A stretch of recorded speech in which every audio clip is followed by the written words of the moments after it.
Oke, mari kita berdoa. Terima kasih Tuhan. Bapa Surgawi yang kami sembah dan kami kenal di dalam nama Yesus. Pada pagi ini Tuhan, kami kembalikan ucapan syukur kami di hadapan-Mu ya Tuhan, atas pimpinan dan penyertaan-Mu sepanjang istirahat kami semalam.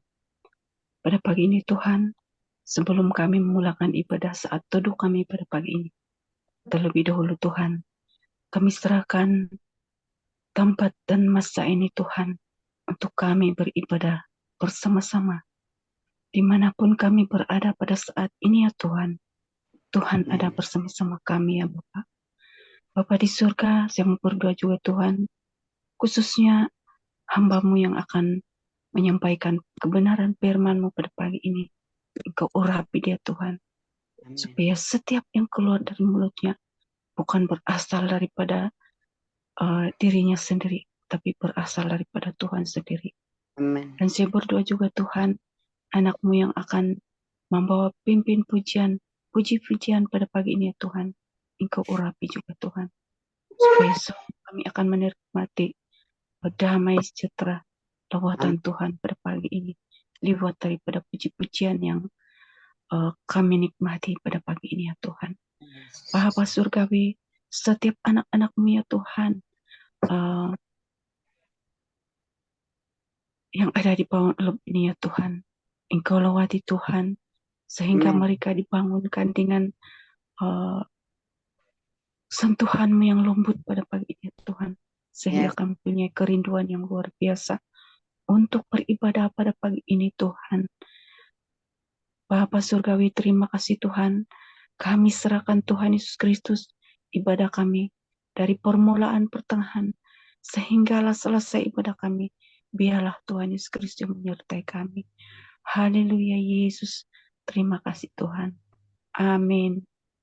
Oke, mari kita berdoa. Terima kasih Tuhan atas segala kasih-Mu. Engkau ajaib, Engkau luar biasa, dan kasih-Mu tidak pernah berubah sampai hari ini. Dan saatnya kami mendengarkan firman-Mu, di mana kami rindu pengurapan-Mu itu luar biasa kami. Bahkan yang mendengar lebih menyampaikannya hari Tuhan. Terima kasih. Berfirman Engkau Tuhan, kami siap untuk mendengarkannya. Dalam satu nama yang berkuasa, kami sudah berdoa itu dalam nama Yesus Kristus. Haleluya. Amin. Saudara Tuhan, hari ini hari di mana kita bisa sama-sama tetap menyembah Tuhan dalam kondisi situasi yang saat ini orang masih istirahat. Kita sudah bangun luar biasa karena kita menyiapkan hati kita untuk menyembah Dia, bahkan untuk mendengarkan firman-Nya. Nah, ada berpandangan kalau agama itu adalah seperti Kristen itu adalah sekedar agama biasa. Ya, tapi pengertian sungguhnya agama Kristen itu bukan sekedar agama, tapi adalah fellowship, berhubungan, komunikasi dengan Tuhan, berbicara tentang antara hubungan Bapa dengan anak, antara hubungan di mana kekuatan Tuhan melimpah atas rohnya. Dan hari ini kita akan belajar bagaimana kita memusatkan diri, yaitu Kristus atas segala-galanya. Dia adalah pusat hidup kita. Nah, ini tema yang pada saat minggu hari ini kita bisa dengar sama-sama. Bagaimana menempatkan Kristus atas segala-galanya. Ini yang sangat penting untuk kita bisa pahami. Nah, saudara Tuhan, untuk hal ini kita belajar dan kita perhatikan dalam Matius pasal 22 ayat 37 katakan, Yesus kepadanya, kasihlah Tuhan Allahmu dengan segenap hatimu, dan dengan segenap jiwamu, dan dengan segenap akal budimu. Saudaraku, yang pertama di sini, di mana hubungan pribadi kita dengan Tuhan oleh karena diikat dengan kasih, dan kita juga menerapkan nilai-nilai yang sama, bagaimana Kristus sudah mengasihi kita, atau Bapa Surga sudah mengasihi kita, dan kita pun juga berkewajiban di mana mengasihi dengan segenap hati. Kata segenap hati di sini berbicara tentang bulat, tidak ada kurangnya. Jadi betul-betul hati kita betul-betul mengasihi Tuhan. Bagaimana caranya mengasihi Tuhan dengan segenap hati? Ini yang sangat penting.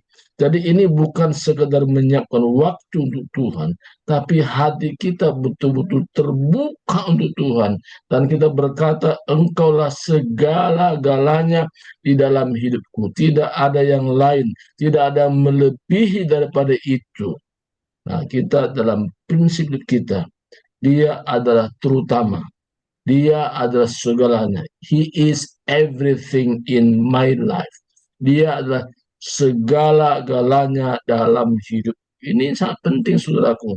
Jadi kalau kita menempatkan dia adalah segala-galanya, itu sama dengan kita membuat dia adalah pusat hidup kita. Tidak ada yang lain. Nah, dengan cara demikian hubungan kita dengan Tuhan semakin erat, semakin akrab. Dan kita merasakan bagaimana hidup dalam hadirat Tuhan bukan hari-hari tertentu saja, atau hari Minggu, atau hari Senin, enggak. Sepanjang kita hidup, dimanapun kita berada, apapun kondisi keadaan kita, kita mengalami namanya bagaimana hubungan erat dengan Tuhan itu. Nah, ini sangat penting, saudara. Jadi kita bisa merasakan hubungan akrab itu dengan Tuhan. Kenapa? Karena kita menempatkan hubungan kita dengan Tuhan bukan masalah agama, tapi masalah persekutuan, fellowship dengan Tuhan. Karena hubungan kita dengan Tuhan itu bukan badani, tapi hubungan roh. Allah itulah roh. Barang siapa menyembahnya harus menyembah dalam roh dan kebenaran. Lalu, maka kalau kita menempatkan Kristus atas segala-galanya, Dia menjadi pusat hidup kita, maka kita pasti mengalami. Karena kita tahu bagaimana hidup berpusat pada Yesus bukan masalah agama, tapi masalah persekutuan. Jadi dengan segenap hati kita, kita betul-betul mengasihi Dia, yaitu kita memberi waktu kita kepada Tuhan. Kita betul-betul menyerahkan hidup kita juga kepada Tuhan, dan kita berkata, tanpa Engkau Tuhan, aku tak dapat berbuat suatu apapun yang baik. Without you, I do nothing, but in you I can do everything. Tanpa Tuhan, aku tak dapat berbuat sesuatu apapun. Tapi bersama Tuhan, aku mampu mengerjakan segala hal. I can do everything, segala hal. Saudaraku, Tuhan inginkan kita memang mengalami bagaimana Kristus itu berdiam dalam kita. Maka pertama kita harus memusatkan perhatian kita. Kristus adalah segala-galanya. He is the center of my life. Dia adalah pusat hidup saya. Ini bukan sekedar satu kata-kata atau semboyan, tapi ini adalah satu pedoman hidup, satu namanya sikap hidup kita kepada Tuhan, dan berkata, Dialah segalanya. He is my everything. He is my all. Dialah segalanya. Dialah pusat hidup saya. Lalu maka kita bisa mampu mengasihi Tuhan dengan segenap hati dan dengan segenap jiwamu. Apa di sini jiwa? Jiwa itu terdiri dari 3 bagian, yaitu perasaan, kemauan, dan pikiran kita. Saudaraku, dalam jiwa ada pikiran, perasaan, dan kemauan. Jadi kalau kita mengizinkan roh kita menguasai jiwa kita dan tertuju perhatian kita kepada Tuhan, apa saja yang kita perbuat dengan segenap hati kita, seperti untuk Tuhan, bukan untuk manusia, maka kehidupan kita akan tampil beda di tengah-tengah situasi dunia seperti sekarang ini. Karena perbedaan itu bukan masalah merek agama, tapi hubungan pribadi kita dengan Tuhan menentukan kita berbeda dengan yang lain. Karena kita berkata, Engkaulah segala-galanya. Tidak ada yang lain melebihi daripada itu. Saudaraku, kalau kita berkata, Tuhan itu pusat hidup saya, maka pertama kita memberi hati kita kepada Tuhan, bukan separuh, tapi 100%, 100% kita memberi hati kita. Yang kedua tadi sini, di mana perhatian kita, yaitu mengenai jiwa kita, pikiran kita, perasaan kita, kemauan kita hanya tertuju kepada Tuhan. Karena kita tahu dalam hidup ini kita hanya bersifat sementara. Kita tidak selamanya hidup. Tapi ketika kita memahami dalam prinsip-prinsip ini, kita berkata segala perhatianku, kemauanku, perasaanku, kehendakku semua tertuju kepada Tuhan. Dalam waktu-waktu singkat saya hidup ini, aku ingin memuliakan Tuhan, bukan diriku, tapi Tuhan itu menjadi pusat kami, pusat segala-galanya. Tanpa Tuhan tak dapat berbuat sesuatu pun yang baik. Tapi bersama Tuhan ada hal-hal yang luar biasa yang tidak pernah kita pikirkan sebelumnya, dan Tuhan nyatakan kepada kita kesanggupan, kemampuan itu dari Tuhan, dan kita bisa mengerjakannya. Kita bisa bersaksi kepada orang bahwa Tuhan itu mengerjakan perkara-perkara besar melalui kita. Kita hanya sebagai bejana, kita hanya sebagai sarana Tuhan buktikan bahwa Dia berkuasa sampai hari ini. Kita ada bertadi kalau HP tadi kita adalah casingnya. Casingnya itu yang kelihatan di luar. Tapi yang sepenuhnya adalah Yesus Kristus berdiam dalam diri kita melalui pribadi Roh Kudus. Kalau dalam Matius 3 katakan, percayalah kepada Tuhan dengan segenap hatimu dan janganlah bersandar kepada pengertianmu sendiri. Saudaraku, kata percayalah di sini berbicara tentang iman dengan segenap hatimu. Jadi kembali kepada yang pertama tadi dalam Matius 20 tadi, segenap hatimu. Segenap hatimu. Jadi, saudaraku, kehidupan percaya kepada Tuhan dengan segenap hati itu adalah syarat mutlak bagaimana kita memusatkan Yesus atau Tuhan atas segala-galanya. Jadi dengan segenap hati kita perhatikan kepada Tuhan, dan kita punya iman kepadanya. Segala yang tidak mungkin bagi manusia itu menjadi mungkin karena kita punya iman, yaitu tertuju hanya kepada Tuhan saja. Karena kita mempercayainya itu segenap hati. Ya, itu luar biasa. Dan janganlah bersandar kepada pengertianmu sendiri. Nah, jadi saudaraku, landasan hidup kita bukan pengertian sendiri, tapi adalah Tuhan atas segalanya. Sumber berkat kita adalah Tuhan. Maka saya katakan kepada beberapa orang, untuk kebutuhan hidup kita manusia sehari-hari, Tuhan yang bertanggung jawab. Tapi untuk tanggung jawab kita dalam kehidupan sehari-hari ini, supaya mengerti apa kehendak Tuhan, kita hidup sampai hari ini. Karena di luar sana banyak orang tidak mengerti apa kehendak Tuhan dalam hidupnya. Tapi hari ini, di mana Tuhan bukakan rahasia ini, supaya dalam hidup kita sehari-hari, kita belajar untuk mengerti apa kehendak Tuhan. Salah satunya kehendak Tuhan, di mana kita sudah diselamatkan oleh Tuhan, kita yakin bahwa itu sudah bagian hidup kita, dan Tuhan juga inginkan atau rindukan supaya melalui hidup kita orang lain pun diselamatkan, dan orang lain pun juga bisa mengerjakan yang sama sehingga dia juga mampu mempraktekkan nilai-nilai seperti itu, sehingga ada namanya hubungan berkesinambungan, hubungan yang seperti mata rantai, sehingga terjadilah pelipat gandaan jiwa-jiwa diselamatkan karena Yesus Kristus mati kayu salib, yaitu untuk semua orang, bukan agama, tapi semua orang. Tapi ada batasannya. Barang siapa percaya kepadanya tidak binasa, melainkan beroleh hidup yang kekal.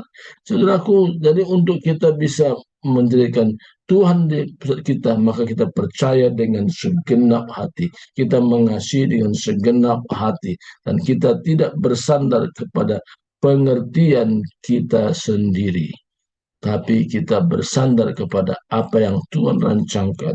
Pada Tuhan katakan, aku mengetahui rancangan-rancangan yang ada padaku mengenai kamu, yaitu rancangan masa depan yang penuh harapan.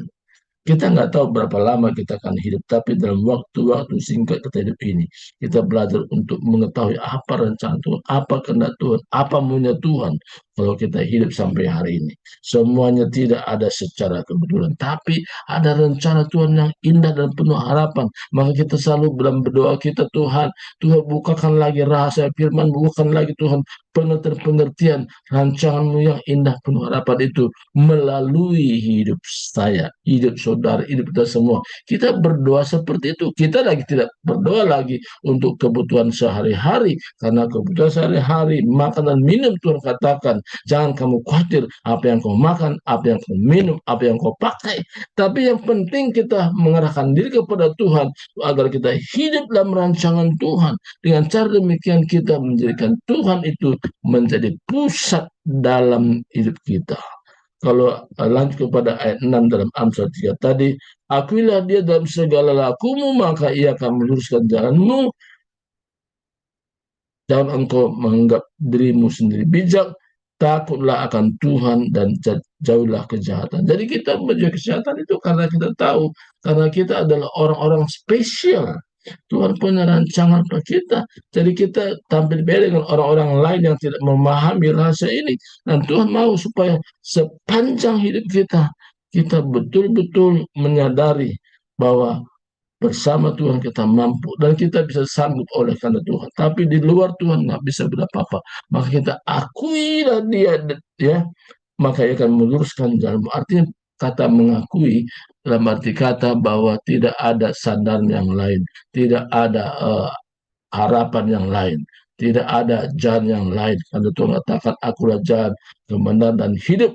Tidak seorang pun sampai kepada Bapa kalau tidak melalui aku. Jadi saudaraku, inilah hal-hal yang sangat penting.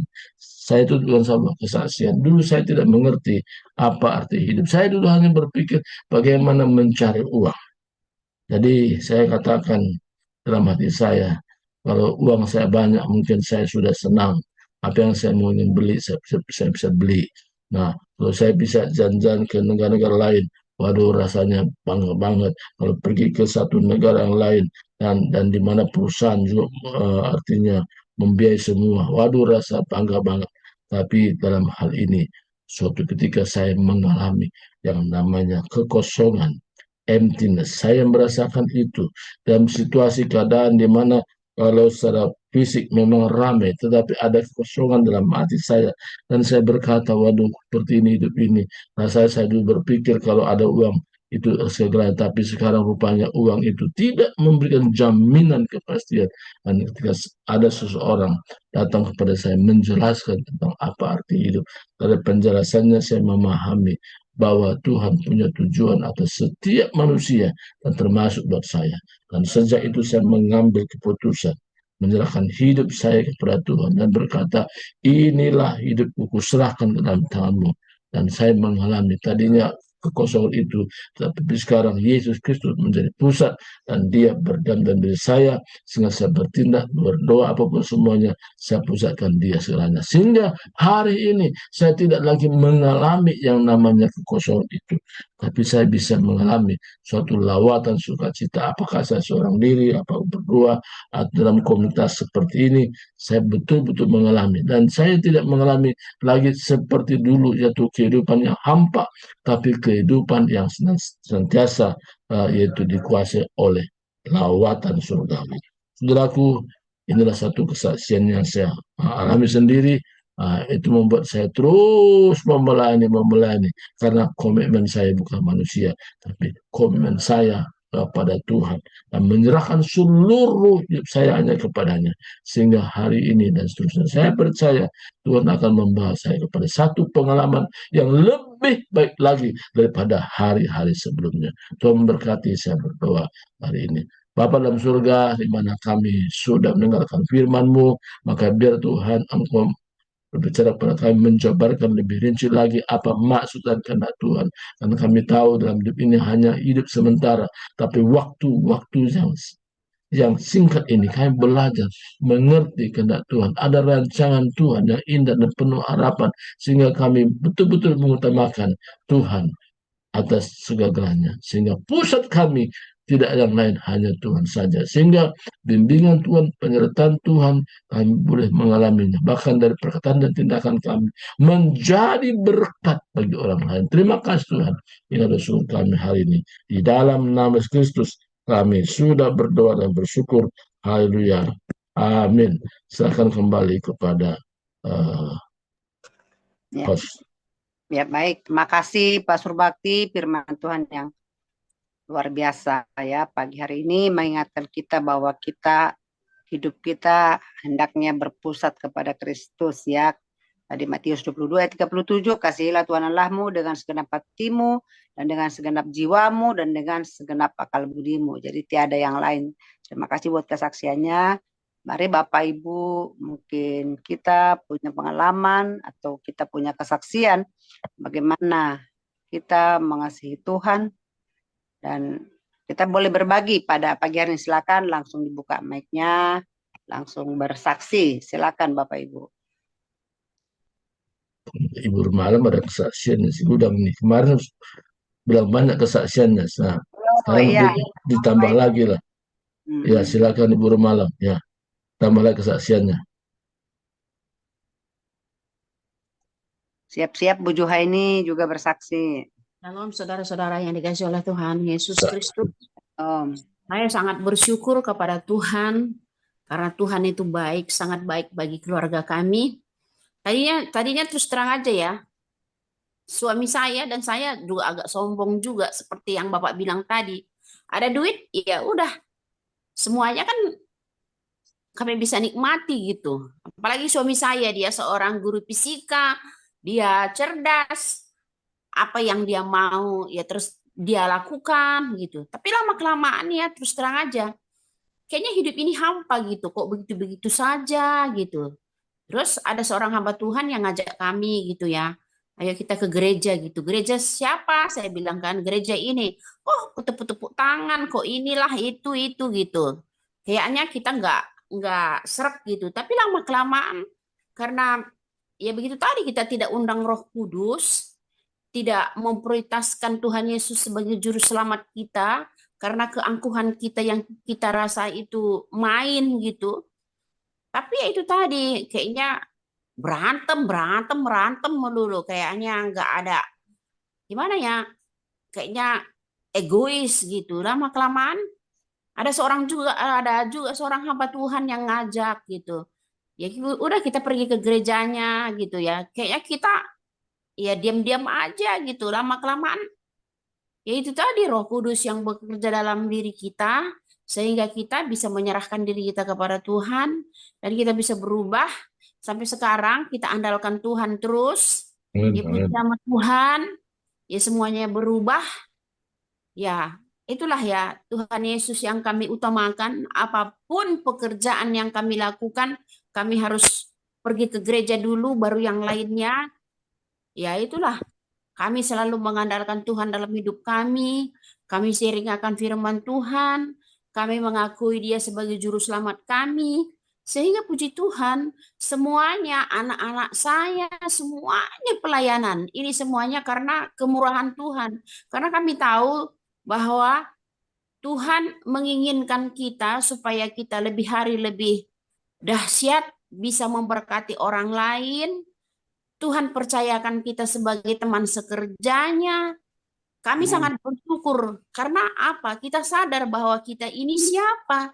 Kita tidak ada sebenarnya harganya. Kita ini seperti uap yang seperti tanah yang sebentar kelihatan, sebentar hilang. Kita ini kayak dibuang gitu. Tapi oleh karena kemurahan Tuhan, kita dijadikan sebagai anak kesayangannya, biji matanya. Aku sangat luar biasa, Kuba. Biarpun aku sendiri begini, tapi puji Tuhan, semuanya anak-anak saya diberkati Tuhan, semuanya luar biasa. Karena apa? Yang kita utamakan adalah Yesus Kristus. Kita selalu mengagungkan Dia. Kita percaya bahwa segala sesuatu dari Dia untuk Dia. Itu aja. Terima kasih. Oke, terima kasih kesaksiannya Bu Malem. Ada lagi yang lain? Silakan Bapak Ibu. Bu Juhaini, Bu Juhina, Pak Sitepu mungkin mau bersaksi. atau Pak Tonggam, silakan. Baik Ya, Bapak, ya, kalau cerita tentang bersaksi gak ada habis-habisnya ya, gitu. Jadi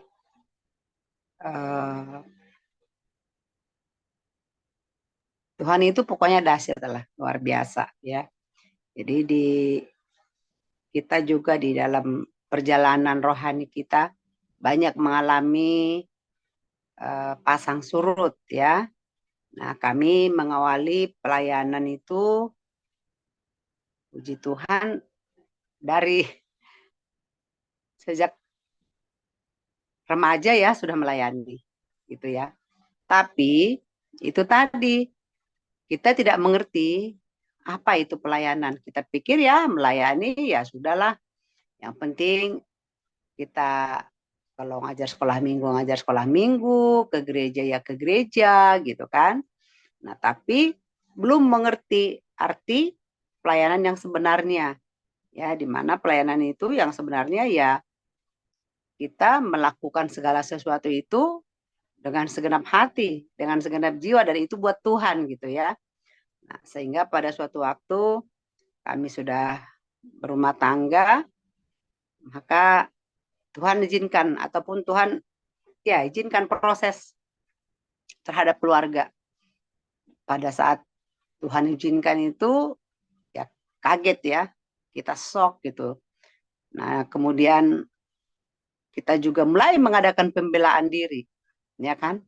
Tuhan kok begini, kami sudah melayani, kami sudah banyak berbuat baik sama orang, kami sudah baik menolong keluarga gitu kan. Nah, itu yang keluar itu sombong tadi ya, kayak kata Baru Malin tadi kan. Kita mulai hitung-hitungan sama Tuhan kan. Waduh, rupanya begini gitu kan. Nah, tapi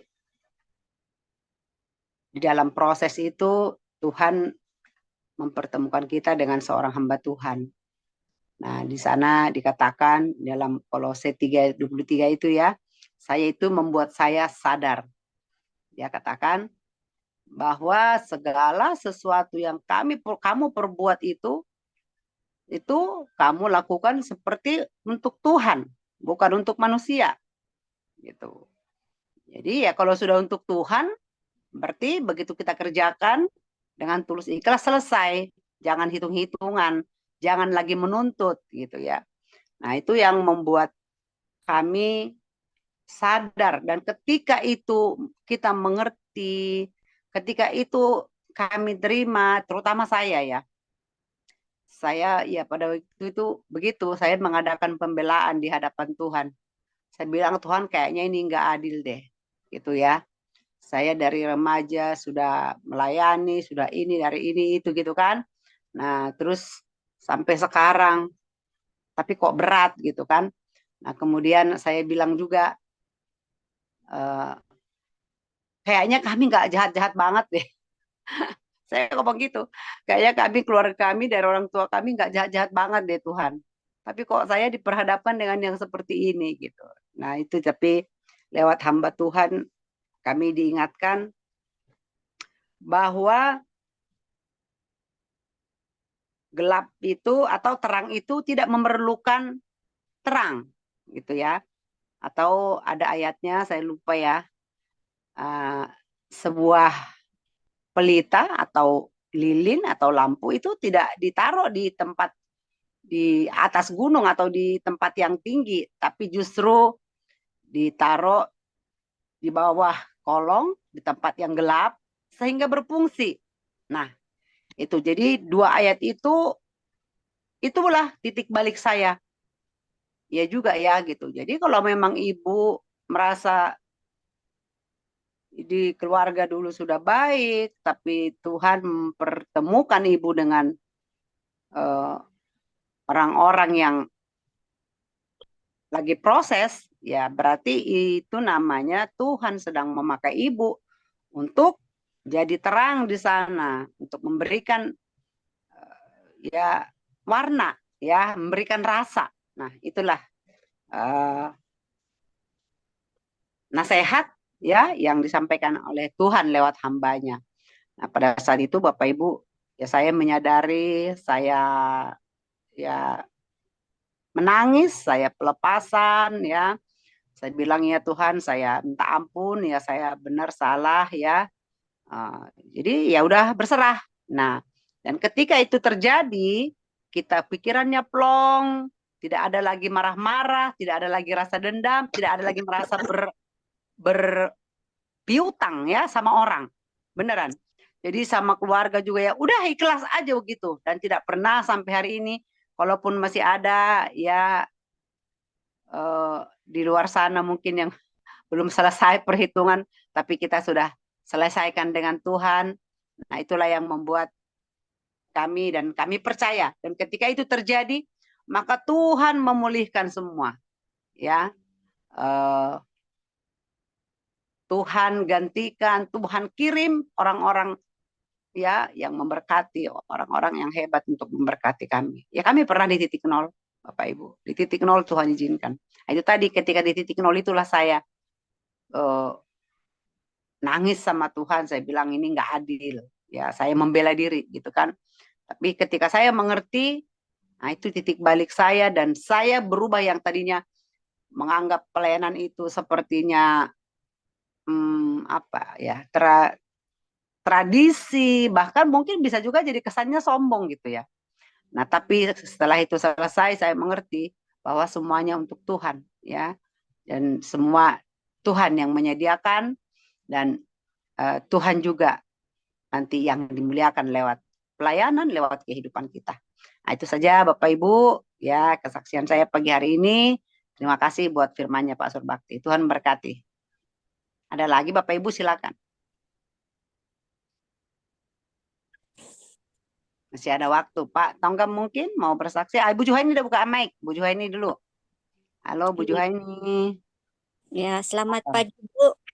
Belakangan ini saya tidak sempat gabung sebab ada banyak urusan-urusan, mau Iya.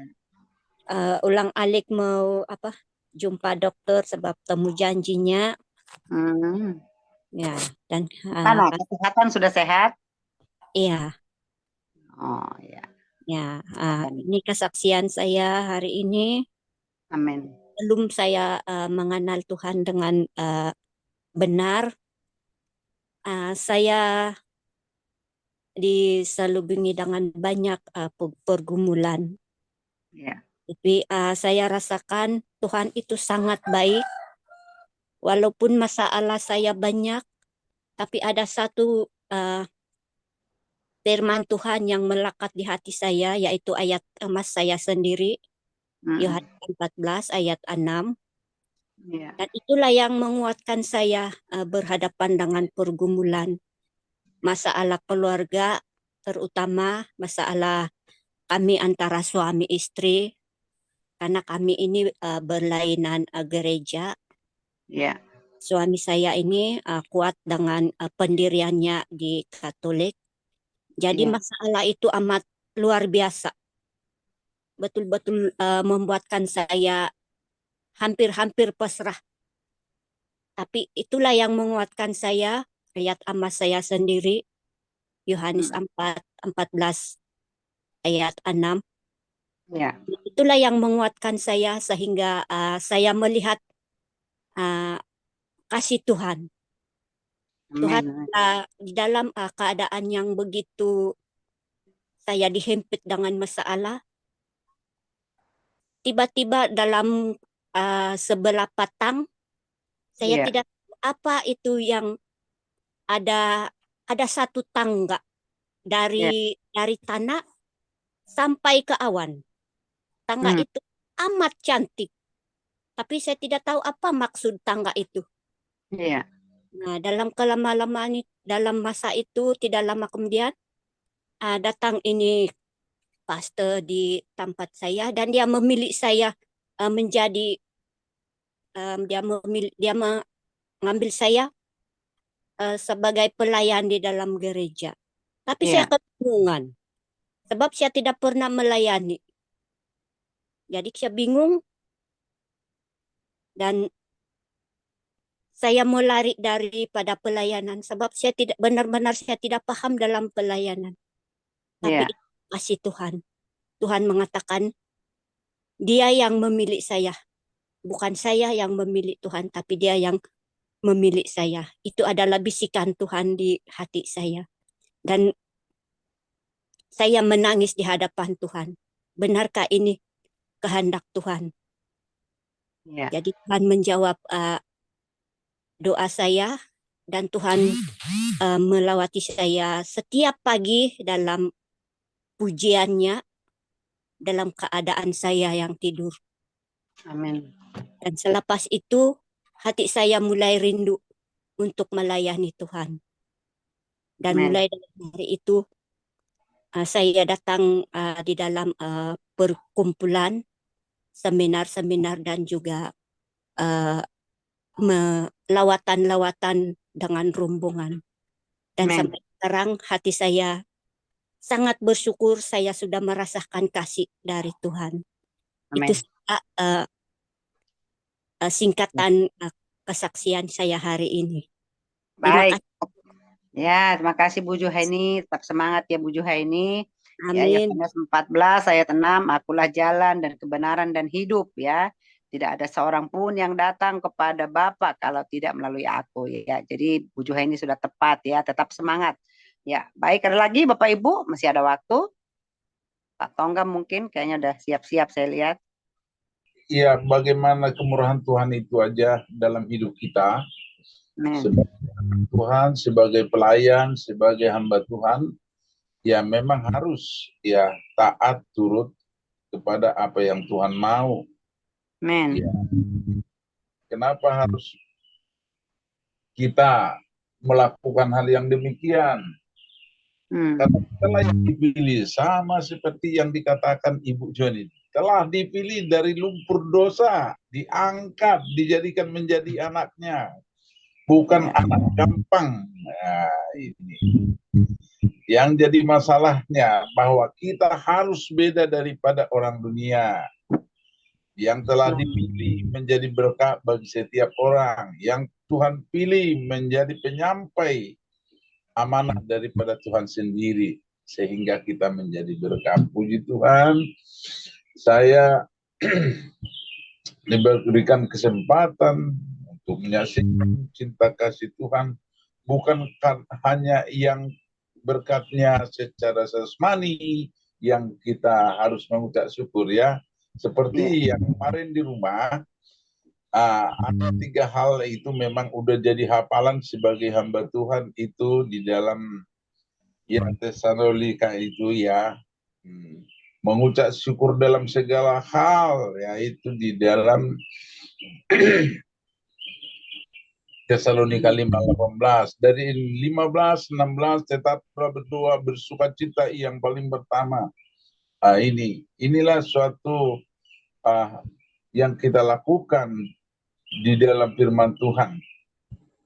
Bagi kita sebagai hamba Tuhan, ya tetap bersyukur, harus memang pelaku supaya ada bukti otentik yang dilihat mereka menjadi berkat bagi setiap orang. Terima kasih. Singkat untuk kesaksian saya, kiranya ini membangun iman percaya kita, semakin taat, setia, melayani Tuhan, semakin diberkati oleh Tuhan. Haleluya, puji Tuhan. Amin. Kasih karunia daripada Bapa di surga, kasih Yesus Kristus menguasai hati kita, bahkan pimpinan kuasa Roh Kudus menaungi kita, sehingga kemanapun kita pergi, kita dilindungi, diproteksi, bahkan Roh Kudus membuka alam pikiran kita, sehingga kita bertindak sesuai dengan arahan Tuhan. Terima kasih Tuhan, kami sudah terima berkat Tuhan hari ini. Dan nama Kristus kami sudah berdoa dan bersyukur. Haleluya. Amin.